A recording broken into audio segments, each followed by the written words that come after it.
Bienvenidos un día más a mi canal. Hoy vamos a hablar de fútbol, de la selección española, conocida como la Roja, y de cómo esta selección nacional y el fútbol se han convertido en un instrumento de pertenencia y de construcción nacional. Comenzamos.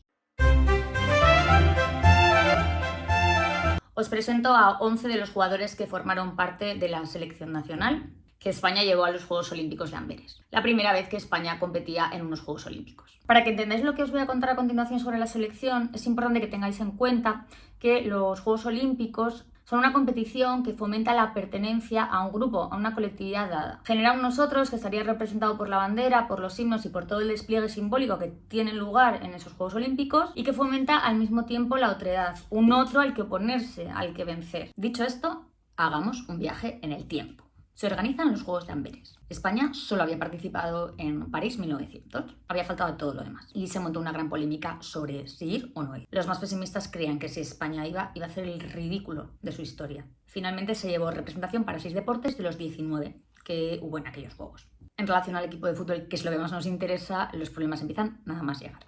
Los chavales del equipo dijeron que, vale viajar en tercera en el tren para ir hasta Bélgica, vale dormir en una fonda en la estación, pero que no podían dormir en esas camas, que no descansaban nada y que no podían tirar con un desayuno de un panecito y un poco de café. Entonces ya montaron el primer botín, pero consiguieron que se les subiera algo sus dietas. Y siguieron los problemas cuando tuvo lugar el sorteo y a España le toca Dinamarca. Dinamarca era 2 veces subcampeona de los Juegos Olímpicos y era la selección a la que todas las personas que se dedicaban a apostar profesionalmente daban como vencedora junto con Gran Bretaña. El partido entre España y Dinamarca se jugó en Bruselas. Como anécdota os contaré que Bru, que era el entrenador del equipo, se quitó la ropa que llevaba de calle para dejarse la ropa negra porque era el linier, era uno de los linieres del equipo. Fue un partidazo épico, un día para el recuerdo del fútbol español y ocurrió lo que nadie esperaba porque nadie daba un duro por España. Además, había una diferencia física bastante importante y que llamaba la atención entre los daneses, que eran una especie de superhéroes, y los españoles, que eran pequeñitos, más delgados,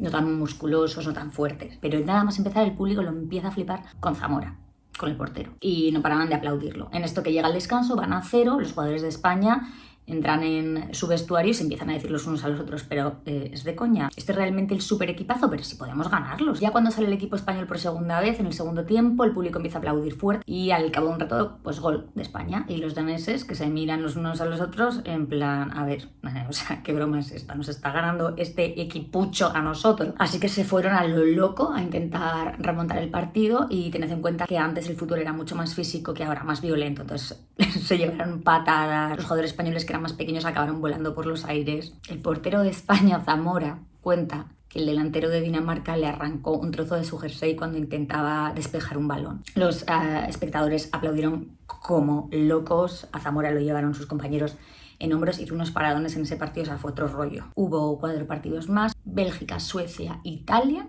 y Holanda. Y España consiguió la medalla de plata. Os contaré también que algunos jugadores quedaban lesionados porque el fútbol de aquel momento era bastante violento, que muchas veces no podían jugar porque los partidos eran al día siguiente y estaban lesionados, llenos de moretones, de heridas o con una pierna que no podían andar, que se pillaban unas borracheras brutales para celebrar las victorias, o sea que imaginaos el percal. Bueno, tenéis todas las anécdotas, las crónicas de los partidos, todo en el libro de Félix Martí Alay, Amberes, allí nació la furia española. Claro que está muy entretenido y que os recomiendo. Bueno, a ver, ¿qué es esto de la furia española? Pues es el nombre con el que se refirieron a esta selección. Y probablemente se refería al tipo de fútbol que había llevado a cabo la selección. Con coraje, con garra, con valentía, sin encogerse ante los gigantones daneses. Una de las anécdotas más recordadas de estos juegos, y para que veáis el tipo de fútbol que hacía España, la protagoniza Belauste en el partido contra Suecia. Tenía que sacar Sabino un centro y entonces Belauste le dice: a mí, Sabino, que los arroyo a todos. Entonces le tira la pelota Sabino a Belauste, el balón fue al pecho de Belauste, había como una barrera de suecos gigantes también en comparación con ellos, y Belauste siguió corriendo con el balón en el pecho y entró en la red con la pelota, donde se cayó ahí enredado con 4 suecos más.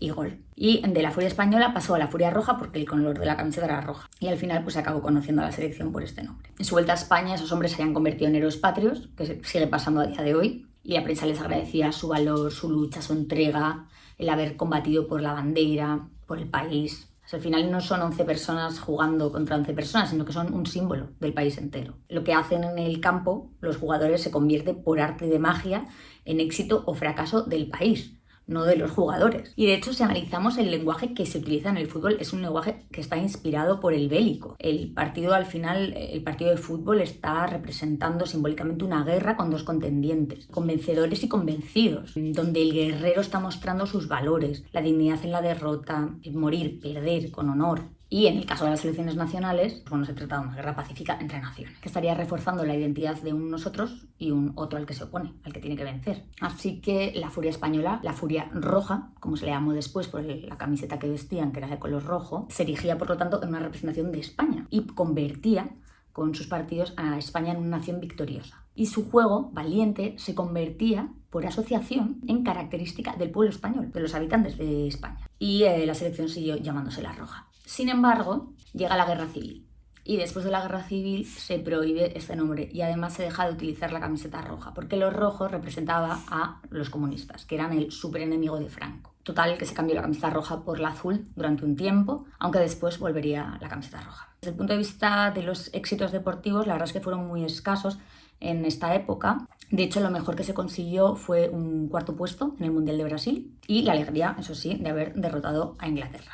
Matías Prat le preguntó al presidente de la Federación Española después del partido contra Inglaterra si tenía algún recado, algo que decirle al caudillo, al jefe del Estado, a Franco. Y le dijo: Excelencia, hemos derrotado a la pérfida Albión, que era una manera peyorativa de referirse a Inglaterra. La verdad que no le gustó mucho a la embajada inglesa esta declaración y de hecho le costó el puesto a este hombre. Pero a nosotros lo que nos demuestra es hasta qué punto los partidos se interpretan en clave nacional de lucha entre países y entre naciones. Bueno, pues a partir de este puesto cuarto todo fue costa abajo.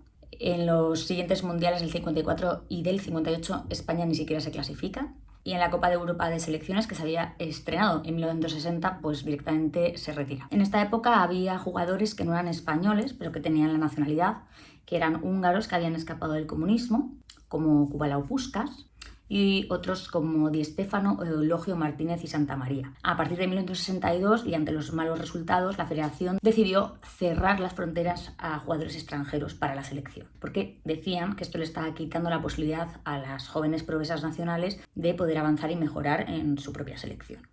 Esto nos demuestra hasta qué punto era importante la selección de fútbol y sus victorias. En 1964 llega el super subidón porque España derrota a la Unión Soviética en Madrid. Y además estaba celebrando en España los 25 años de paz de la Guerra Civil. Pero bueno, a partir de ahí otra vez caída libre, o sea, no os creáis. Tanto en los mundiales como en la Eurocopa. Y claro, ya no se podía hablar de que era porque había jugadores extranjeros, como haya pasado con Di Stéfano, etc., porque ya no se permitía que hubiera jugadores extranjeros en la selección. Así que tenía que ser otra cosa. O sea, a ver, ¿qué le pasaba a la selección española? ¿Por qué no ganaba? Además, los equipos españoles sí tenían muy buen papel en las competiciones internacionales, entonces no se entendían. Entonces empezaron a hablar de una pérdida de identidad, de que había que volver a 1920 y a esa selección de la furia, que había que sentir más los colores, que no podía ser que a nivel internacional en sus competiciones los equipos como Zaragoza, Madrid, etcétera, estuvieran teniendo muy buen rendimiento, pero que en la selección que eso no tirara para adelante. Pero la cosa se vuelve todavía más interesante, porque la identificación de la selección de fútbol con la nación llega a tal punto que algunos empezaron a asegurar que era el problema de la propia nación, ligado al fracaso, a la fatalidad, que era una idea que se había instaurado en España a partir de 1898, cuando se habían perdido las últimas colonias, Cuba, Puerto Rico, Filipinas. Entonces, del mega gran imperio que había sido la monarquía hispánica, pues se pasó a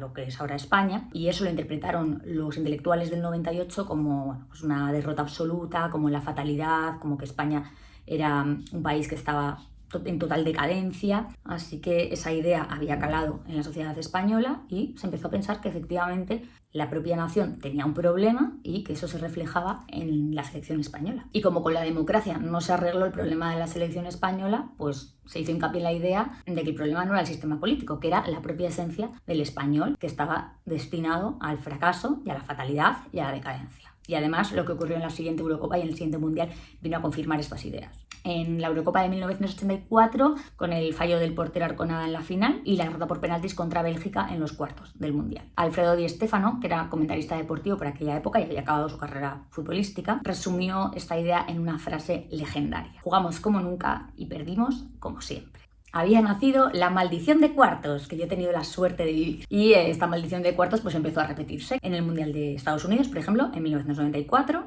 la selección de Javier Clemente iba 2-1 por abajo. Esta es la imagen de la desesperación y de la mala suerte. Julio Salinas falló una ocasión clarísima de gol, que hubiese supuesto el empate. Y minutos después, Tassotti le rompe la nariz a Luis Enrique en el área.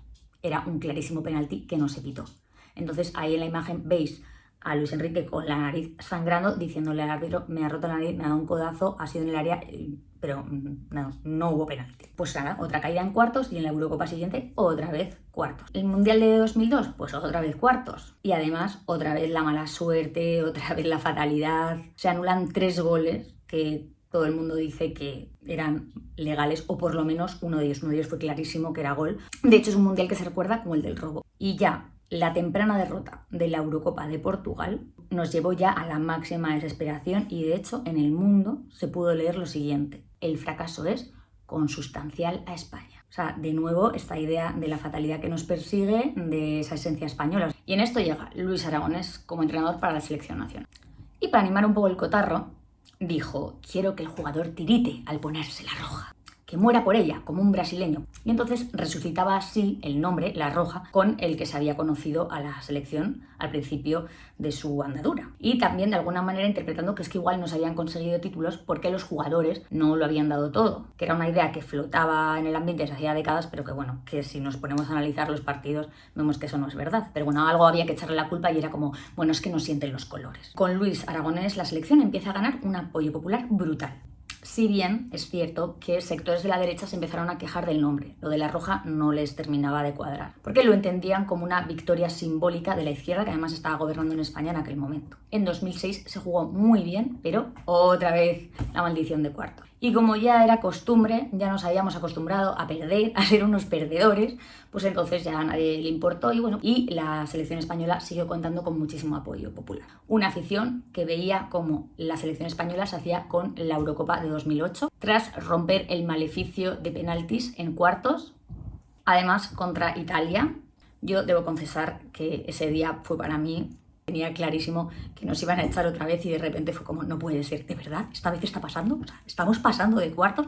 Si todos los fracasos se habían interpretado como una esencia española de fatalidad y de decadencia, la victoria del equipo de fútbol se interpretó como el renacer de la nación. Y de hecho la prensa internacional hablaba de la selección como elemento de reunificación nacional. Total, que empezó a darse toda la buena suerte que nos había dado hasta entonces, y España, después de la Eurocopa, gana el Mundial de Sudáfrica y después gana de nuevo la Eurocopa. La locura por La Roja se había desatado en toda España. Incluso los independentistas caían rendidos a esta selección. Rufián, que es un destacado miembro de ERC, se proclamó fan de La Roja. En febrero de 2010 se supo que 2 presuntos miembros de ETA que habían sido detenidos habían subido a las redes sociales una fotografía en la que llevaban la camiseta de La Roja de la selección. Y es más, un grupo vasco de música punk, Los Lendakaris Muertos, llegó a dedicar una canción satírica a esta selección española que tantos estragos había hecho en el mundo abertzale del independentismo vasco. Bueno, los partidos de la selección tuvieron unos índices de audiencia brutales, increíbles, y el país entero se vio representado por los jugadores de esa selección. Parecía que si los jugadores ganaban, tú ganabas. Desde entonces La Roja no ha vuelto a ganar ningún torneo, pero la idea de España como nación perdedora ha desaparecido del imaginario colectivo. Y hasta aquí mi vídeo de hoy. Si te ha gustado, dale like y suscríbete a mi canal. Gracias por verme. Chao.